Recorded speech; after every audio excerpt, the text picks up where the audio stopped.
কৃষক ভাই, অনেকবার বলেছি, শুধু বলে গেছি, আজকে প্রমাণ দেখাবো।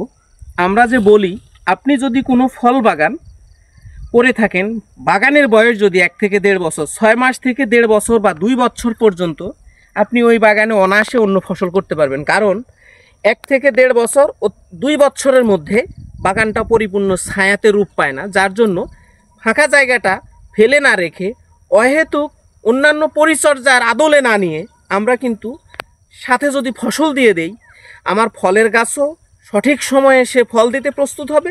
নিচের জায়গাটাকে আমি সৎ ব্যবহার করে আমি নিজে স্বাবলম্বী হতে পারি। তারই প্রমাণস্বরূপ দেখেন, এই যে একটা মালটার বাগান, আমি কিন্তু এই মালটার বাগানটা যে করা হয়েছে, আমার গাছের কোনো ক্ষতি হয় নাই। দেখেন এই যে গাছগুলো কত সুন্দর তরতাজা, তার খাবার সে নিয়েছে, পক্ষান্তরে ওই খাবারের অংশ নিয়ে এই যে দেখেন সোনার ফসল ফলে গেছে।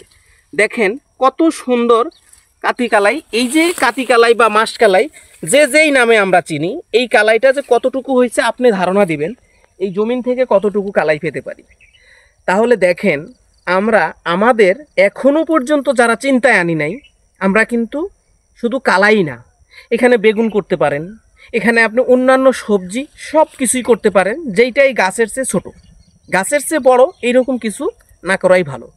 তাই আশা রাখবো আপনি আপনার আয়ত্তে থাকা, আপনার কাছে থাকা জমিটুকুর সর্বোত্তম ব্যবহার করবেন, আপনি নিজে স্বাবলম্বী হবেন, দেশ ও জাতিকে স্বাবলম্বী হইতে আপনি সহায়তা করবেন।